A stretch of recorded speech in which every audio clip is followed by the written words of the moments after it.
Et ça, on te l'apprend pas à l'école. À l'école, on t'apprend que l'architecte, c'est Dieu, il maîtrise, il sait tout, et tu réalises que tu sais rien. N'importe quel charpentier en sait beaucoup plus que toi sur les structures bois, n'importe quel métallier, n'importe quel soudeur en sait beaucoup plus que toi sur le métal, n'importe quel étancheur en sait beaucoup plus que toi sur les étanchéités, sur les toitures, et il faut juste avoir la modestie, parce que tu ne peux pas tout savoir. À un moment, tu vas pas être spécialiste du bois, du métal, de la brique, de l'étanchéité, tu peux pas être spécialiste en tout. Et l'intelligence de l'architecte aujourd'hui, c'est de savoir qu'il ne sait pas et de travailler avec les autres. Au lieu de dire à l'étancheur, voilà ce que tu vas faire, ferme ta gueule, tu lui dis, mais qu'est-ce que tu me proposes? Est-ce que tu as une alternative? Est-ce que tu penses qu'on peut utiliser tel ou tel produit? Et lui, il va te dire, parce qu'il fait ça du matin au soir, c'est un étancheur.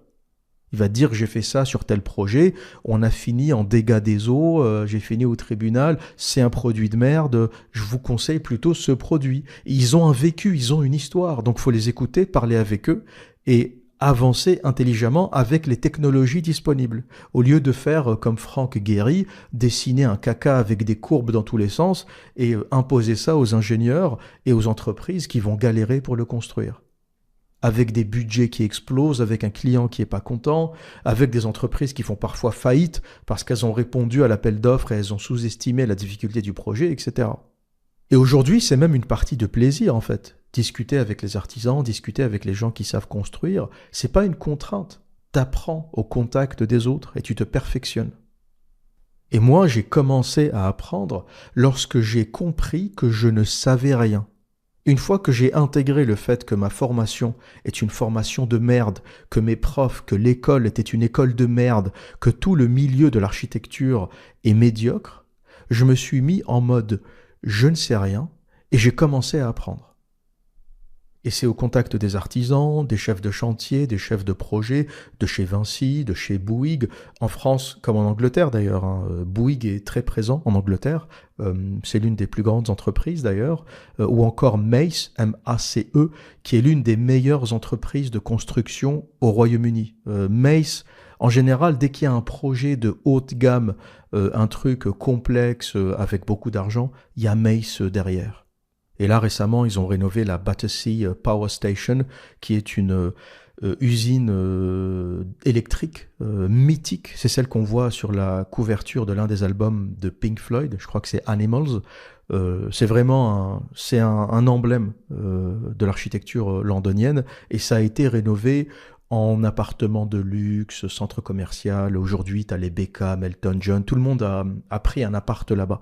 Mais à la base, c'était vraiment une friche industrielle quasiment abandonnée. Et ça a été rénové par Mace. Donc voilà pour expliquer un peu la médiocrité des architectes. Pour ceux qui m'écoutent et qui ne comprennent pas pourquoi les architectes aujourd'hui sont aussi mauvais, la raison c'est que les écoles sont médiocres. Elles se sont lancées dans un enseignement théorique au détriment de l'apprentissage. Et moi, si je devais aujourd'hui restructurer la formation d'architecte, si je travaillais par exemple avec le ministère de la Culture, il faut savoir qu'en France, l'architecture est gérée par le ministère de la Culture et pas par le ministère de l'Éducation, contrairement aux autres universités. Et si je devais travailler avec le ministère de la Culture pour réformer la formation d'architecte, au lieu de passer 6 ans en école d'architecture à apprendre de la théorie, je ferais plutôt 3 ans. C'est largement suffisant. 3 ans pour apprendre les bases de l'architecture moderne, le baroque, le rococo, l'art nouveau. T'apprends toute cette tambouille, t'apprends à dessiner, t'apprends à tirer des lignes, t'apprends 2-3 logiciels de modélisation, etc. 3 ans, c'est largement suffisant pour ça. Et le reste, les 3 années à suivre, eh bien, c'est des années en apprentissage, en agence d'architecture, en entreprise, pour se confronter au milieu du travail le plus rapidement possible. Et ça permettra, au bout des 6 ans de formation, d'avoir des gens opérationnels, des architectes opérationnels qui savent à peu près construire, et pas des branleurs, des théoriciens qui ont passé leur vie à mouiller sur Jean Nouvel en pensant avec un ego démesuré que ça va tous devenir des stars pour finir avec des salaires à 1800 € à gratter pour des superstars de l'architecture. Parce qu'aujourd'hui, c'est ça le destin d'un architecte. Tu fais 6 ans d'études, tu finis dans une grosse agence à dessiner des arbres sur Photoshop. J'avais une amie qui bossait chez Norman Foster. Je l'ai rencontrée lorsque j'étais arrivé au Royaume-Uni au tout début, dans les premiers mois, et on avait pris un verre ensemble pour discuter un peu de la situation, hein, parler un peu du marché de l'emploi, de comment ça se passe. Et elle a bossé pour Foster. Et je lui dis, ça se passe comment chez Norman Foster? Elle me dit, bon, ça va, c'est bien, mais ça va faire 6 mois que je dessine des arbres sur Photoshop pour un projet au Moyen-Orient. Je sais pas si c'était à Dubaï ou ailleurs, mais t'as des espèces de méga projets avec des plans masse énormes. Et elle a passé 6 mois à dessiner des arbres, alors qu'elle était diplômée en architecture. Mais malheureusement, c'est ce qui se passe. Tu sors de l'école, tu bosses pour ces méga agences qui font bien sur le papier, Norman Foster, Renzo Piano, Jean Nouvel et compagnie, mais t'apprends rien chez eux. Vaut mieux aller bosser dans une petite agence de 5-10 personnes où tu fais un peu de tout et t'apprends beaucoup, que d'aller bosser pour des superstars qui vont te faire des hachures, des ombres et des arbres sur Photoshop. C'est un peu triste quand même de faire ça au bout de 6 ans d'études. Et avant de développer plus en détail les idées et la philosophie du film The Fountainhead, je vais vous lire le synopsis que j'ai sous les yeux et qui vous donnera une idée globale du scénario du film et de l'histoire du roman.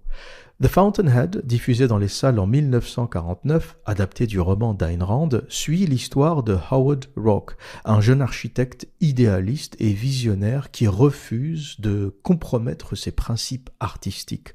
Roark croit fortement en l'individualisme et la liberté créative, rejetant les normes établies et les attentes du marché. Face à de nombreux obstacles et à la résistance des autres architectes, des investisseurs et des critiques, il reste fidèle à sa vision, même lorsque cela entraîne son exclusion professionnelle. Son combat culmine lorsqu'il dynamite un bâtiment conçu à l'origine par lui, mais modifié sans son accord par les clients et les nouveaux architectes qu'ils ont embauchés, symbolisant son refus de voir son travail dénaturé. Et pour résumer la détermination de l'architecte Howard Roark, la star du film et du roman, magnifiquement incarné par Gary Cooper, voilà ce qu'il dit lorsqu'il est convoqué au tribunal pour avoir dynamité son propre bâtiment après qu'il eût été modifié sans son accord. Il dit, ouvrez les guillemets, « Je suis venu dire que je ne reconnais à personne le droit à 1 minute de ma vie. » Et pour résumer, en gros, on a un architecte passionné qui a dessiné un bâtiment. Les clients ne sont pas très contents, c'est un bâtiment trop moderne, trop épuré, et ils veulent le modifier. Ils lui disent, est-ce que tu peux pas ajouter quelques arcs au rez-de-chaussée pour que ça fasse plus traditionnel? Est-ce que tu peux pas modifier telle ou telle chose? Et lui refuse, c'est un puriste. Il dit, ça c'est mon bâtiment, c'est mon œuvre, fermez tous vos gueules. Je veux le conserver tel quel. Les clients, c'est eux qui payent, les investisseurs, c'est eux qui payent, donc ils lui disent, va te faire foutre, ils embauchent d'autres architectes et ils font modifier son projet. Lui s'énerve, il est offensé, il fait quoi? Il dynamite le bâtiment après sa construction. Le bâtiment est fini, avec la nouvelle architecture qui ne lui plaît pas, il dynamite le bâtiment, il l'explose. Et dans ce film, on voit le meilleur et le pire de l'architecte.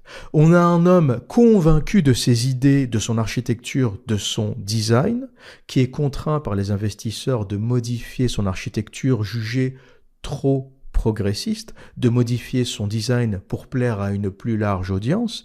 Comme il refuse, ces mêmes investisseurs confient à un autre architecte la mission de modifier le projet initial. Donc Howard Roark, notre architecte star, a 2 ennemis. Les investisseurs, donc les clients qui veulent modifier le projet, les mandataires, et il a aussi ses collègues architectes qu'il considère comme des traîtres parce qu'ils reprennent le projet pour le modifier comme le veulent les clients. Et en l'occurrence, je ne me souviens plus exactement du détail, mais par exemple, sur une tour, sur un gratte-ciel, un parallélépipède minimaliste, le client va dire « ajoute des arcs au rez-de-chaussée pour que ça fasse un peu plus classique, parce que là c'est trop brutal, ça me plaît pas beaucoup ». Et la raison pour laquelle je vous disais que l'attitude de Howard Roark, le héros de Ayn Rand, représente le pire comme le meilleur de l'architecture ou de l'architecte, et là je vous donne mon avis personnel, qui contredit l'avis d'Ayn Rand, que je considère faux sur cette question. Ayn Rand, en écrivant ce roman, tombe dans le piège de l'architecte superstar qui joue à Dieu et qui ne veut faire aucune concession. Mais le problème, c'est que la vie est faite de concessions. Tout est concession, tout est négociation.